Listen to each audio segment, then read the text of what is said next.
Welcome back to That's BS, episode 16 with me, Brian. Let's get into it. So it's going to be a short video, I think, this week. I just kind of want to talk about a couple things. Hopefully you had a wonderful Thanksgiving with your families if you decided to celebrate, and if you could celebrate.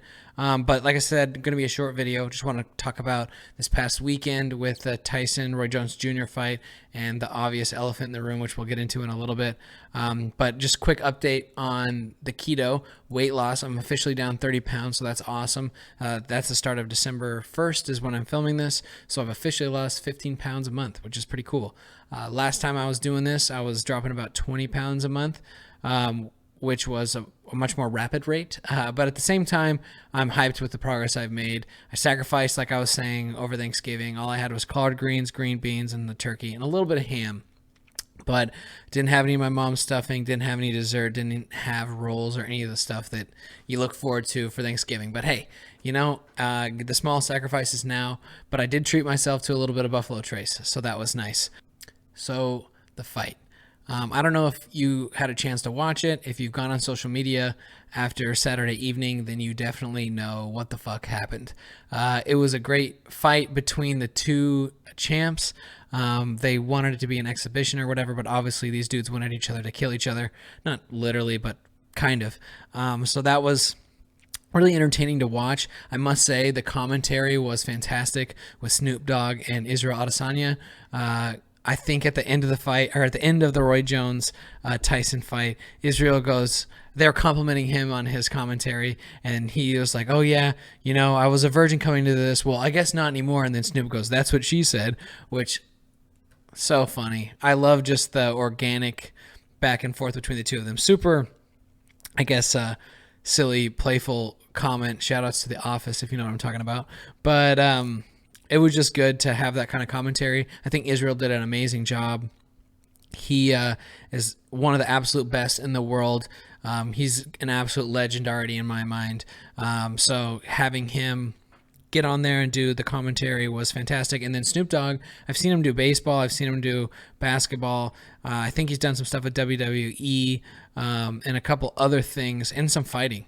So it's always great to have him on there. He's just so authentic and organic. Listening to him, he's very unbiased, which was great too. I thought he was going to be super duper pulling for Nate, which we'll get to that in a little bit. But it was really good to just hear him and just, he was really funny. I mean, being a rapper, he's able to just generate amazing ad libs and commentary on the fly. And it was super insightful too. And just listening to him talk about his stories about him just fighting or doing random stuff or whatever was really funny. So that was really good. I must say, for the entire card, it was really good fights. They're all entertaining. Obviously, one was the most entertaining, but it was also the shortest. But just to quickly touch on the Tyson and Roy Jones fight, obviously it was going to be a draw unless one of them got knocked the fuck out. It was going to be a draw. The last thing they want to do is have some weird blemish on either their illustrious careers. Two of the greatest fighters of all time. And it was just cool to see that, yes, they're both very, very past their prime, but it was crazy to just see that fight happen. The funniest thing about that fight was the post-fight talk. I think it was with Jim Gray, and he was talking to Roy, and he was like, people were worried about you being healthy or getting hurt going into this fight. What do you have to say about that? And then Tyson interrupts and goes, this is bullshit. But he was like, this is bullshit. You guys are always worried about Roy, but no one gave a shit about me. That's fucked up. And I was just dying.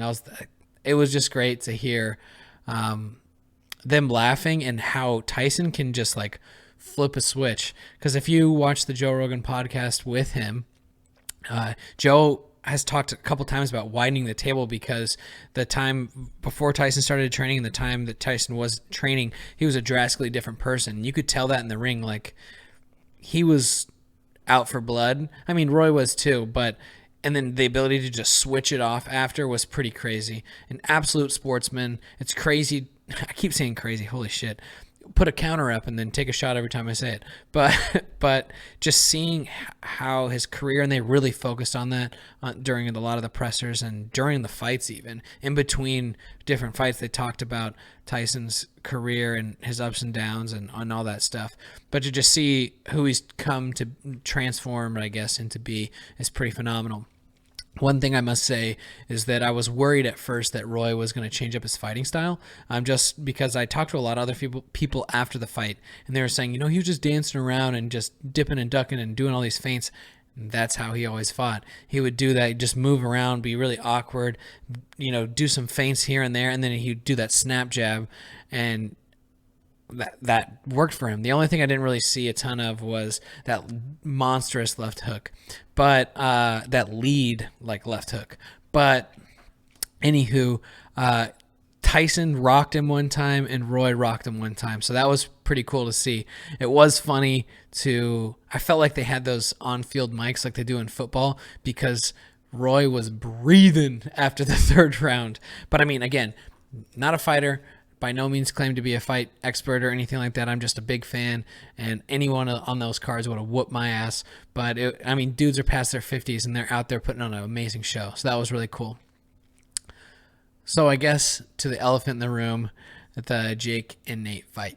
Even if you didn't watch the fight, but you got on social media Saturday night, you knew what happened. Nate got knocked the fuck out. Like out. Like out. Going in, I wanted Nate to win, just because he's from Washington. I followed his basketball career. He's, from my understanding and from other people, not like I know these people, but other people have mentioned that he's a good guy. And I follow him on Instagram, and he looks to be a good dad and all those things. So I'm very supportive. So obviously you root for a guy like that. Jake, never a big fan of him. Never a big fan of him or his brother, but shout-outs to you, Zach, my buddy I used to work with, who told me to give Logan a shot a couple years ago. So I started watching him, and I'll get into that in a little bit. But not a huge Jake fan, but the guy's been boxing for 3 years. He's got this was his second professional fight, but I think he's had 3 fights, and he's won all 3. But with that experience and that training versus a guy that's like Nate, who's been training to fight for, 6 to 8 months, definitely less than a year, getting in the ring with a guy who's committed the last 3 years of his life to it, it ended the way that I knew it was going to end. Not that I'm some Nostradamus guessing fights, but if you commit your life to anything for 3 years and then go against a guy who just figured, hey, this would be fun to do, you're gonna get lit the fuck up no matter what you're doing, unless that person's just a freak of nature. But it ended the way I thought it was gonna end. I've got to say the fight went way too long. After that first knockdown, they should have called it. They gave him like 20 seconds to get back up. And then he was like, show me your gloves, show me your gloves, show me your gloves, show me your... It was bad. The one negative thing, well, first, I applaud Nate for getting in there. I applaud anybody for getting in the ring, especially on that massive stage that they had. It was like a record number fight or something ridiculous for viewership. But to get in the ring and fight a fighter or just fight anybody, it's a very commendable thing. Boxing is another level. There's levels to the shit. A couple fights before, you saw that a guy who was 13-0 versus a guy who's got close to, or I think over 30 fights. There's levels to the game, and I have to say hats off to you for going in there. But the one thing I was disappointed with is when he got bopped, the first knockdown, when he got hit like right behind his ear, which is a legal hit. And he went down, he grabbed the back of his head and was trying to be like, this is an illegal hit. Or at least that's what I got from it. That he was like, this is a legal hit, like DQ him or whatever. Kind of a bitch move.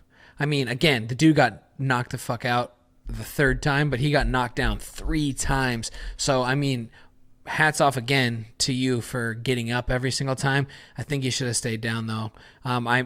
As of 9:04 p.m. on December 1st, Nate is still doing okay, which is great to hear. I hope it stays that way. He walked back to his hotel room or the post presser on his own, power and things like that, which is great. But I think, A, they should have called it after that first knockdown, and then B, I don't know. I didn't like how he was. It looked like, I'll just say that. In my opinion, it looked like he was looking for an out. If you've been on social media since Saturday night, holy cow, you can't scroll more than 3 pictures on Instagram without seeing something about Nate. The memes are hysterical. My favorite one is when Jake's walking away and his back's turned, and this is when Nate is slept. And above Nate it says, my meat, and then above Jake it says Pornhub page 379, which I died. I was watching the Impulsive podcast today, and Logan was going through a couple, because he was talking about the fight. He was going through a couple of his favorite memes, and they were chef's kiss. They're so good. I do feel bad for him though, because he's had such an amazing resume and career, and this is just going to put a huge blemish on it. Like I was saying, if they would have actually called the Roy Jones Jr. and Tyson fight like a win for one of the guys, it'd have to be a knockout for it to come to that, in my opinion. But I just feel bad for him because he's getting lit up on the internet. Man, the NBA is all going at both of them, saying you're not a representation of us, Nate, and then Jake, I'm coming for you, all this other shit. So we'll see what comes of that. One thing I gotta say is I have a lot more respect for Jake Paul after the fight. Going into it, he was chirping like Tweety Bird the whole freaking pre-fight and leading up and all the pressers and whatever. But I mean, that's what fighters do. That's the thing. But after the fight, super respectful, was a great sport to Nate. He said, should have called it after that first knockdown. But as a athlete when I was younger and a competitive person, whenever I hear people be like, oh, they should have called it then, it kind of makes me feel like, puts a little chip, you know what I mean? Like, what do you mean they should have called it sooner? Because like I said before, I commend Nate for getting up every single time. But, after seeing it play out in somebody else's shoes, I kind of get it a little bit more now. But I watched a ton of post-fight content and interviews with Jake and things like that, and he was a true sportsman. So it gives you like a little bit of a glimpse into who he is besides this persona that he's created on YouTube and online. It comes off like a real cocky asshole.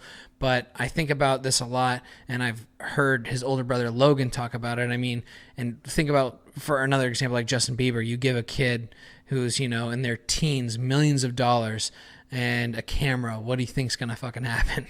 But at the same time, I mean, when I was that age, I was doing a bunch of dumb shit, but I didn't have a camera and I didn't have millions of dollars, so nobody knows about that stuff. Unless I tell you on here, which I probably will do over time. But hats off to him. Hats off to everybody this podcast. But hats off to you, viewer. I hit my chin on the mic. But yeah, I just think it gives you a different glimpse into his life, and now so many more doors just open for him. The one thing I have to say is I think he needs to fight a true fighter moving forward. I think that'll really help him with his credibility in the fight scene. I'm not trying to knock him or anything like that. Obviously, he showed us he knows what he's doing. He didn't really get to display his improvement as much. He talked about that in his post-fight presser, but I think it'll do, wonders for him to fight somebody who has a little bit more fighting prowess than his last three, I think, combatants. That being said, I think the smartest move would be to fight KSI. He's the next YouTube fighter, the one who fought his brother and won and then had a draw in the other fight. But I think that would be great. That would get huge numbers because that dude is huge on this space on YouTube, and he fights, and he's clearly a talented and capable fighter. So I think that would be a smart move, and they've been chirping at each other since Logan and KSI fought last. So I think that's the next smart move. He did call out Conor McGregor, but I learned that the calling out isn't for like immediately. He's saying in the next 36 months, which for you mathematicians out there is 3 years. So that gives him, Mercedes is going to talk shit for me saying that. But anyways, I think that gives him some time to grow. That doubles his tenure in the sport. And McGregor will probably slow down a little bit, but he'll also have at least another fight under his belt before, the inevitable bout between those two. But it was a great fight. It was really enjoyable. I love, kind of marquee matchups and fights and cards like that. So it was definitely entertaining to watch. The last thing I have to say about going on social media after the fight, besides Nate getting demolished by everyone, but then he got a lot of respect from people. But man, the comments were, again, chef's kiss. Go through those comments of his photos if you want. a good laugh, and also to kind of feel bad for the guy. But anyways, I saw on Google, because I literally Googled, is Nate okay? Some reporter tweeted some dumb shit like, people think that the knockout is so glorious. I don't know the exact quote, but it's something along these lines. Like, people think the knockout is so glorious. Same thing with, like, in football, when people get seriously injured. CTE is no joke. Head trauma is no joke. Everyone just looks for the knockout in boxing. This is, how dare you kind of comment. And this is, I think it was a sports person. I think they were verified. Let me just say this. You're a fucking loser. I understand a little bit in football. They're trying to make the game safer, but that is a violent game. You can't say anything about how that is not a violent game. Also, all of those players are getting paid crazy amounts of money, and they know the risk. Look at our military. Our military's got more than CTE to worry about. They're getting paid not nearly as much, and they got fucking lead flying at their ass. And you don't hear nobody worried about them getting CTE and shit. Well, you do, but not on the mainstream like fucking NFL. At least in my opinion. Secondly, why the fuck are you saying this dumb shit about boxing? It's fucking boxing. It's a combat sport. It's literally called a combat sport. Like, that is the most asinine comment I have ever heard. You listen to all the pre-fight pressers and all the post-fight stuff, and even just other fights, you hear people go, I'm willing to die in the ring. There's a risk or an opportunity for me to die here. I could die. He could die. We could die. Even in the Israel Adesanya fight, which I think was against Gastelum, he looks at him and he goes, I'm willing to die in here. Like, I'm sure on the contract there's some sort of clause like, we eliminate any liability if you were to be seriously injured, even death. You know how those Flonase commercials go. But I think that it was just a really stupid comment, and it bothered me. Another thing that bothered me that just dawned on me is when Nate did the whole the back of my head thing. You go and look at the highlights from the Tyson Fury Deontay Wilder fight, and I think it was the very first knockdown that Tyson Fury got is he hit him with the same punch. You don't see Deontay Wilder going, ooh. Again, love him, respect him, think he's a badass for getting in the ring. Just had to put that out there. So that's what's going to really wrap it up for me this week. I just wanted to talk about the fight because it was so entertaining for me. Hopefully you got a chance to watch it. If not, definitely go back and look at the highlights. I'm sure you've got plenty of highlight information from your social media feed, but it was definitely good. If you're not into boxing, I would say give it a try.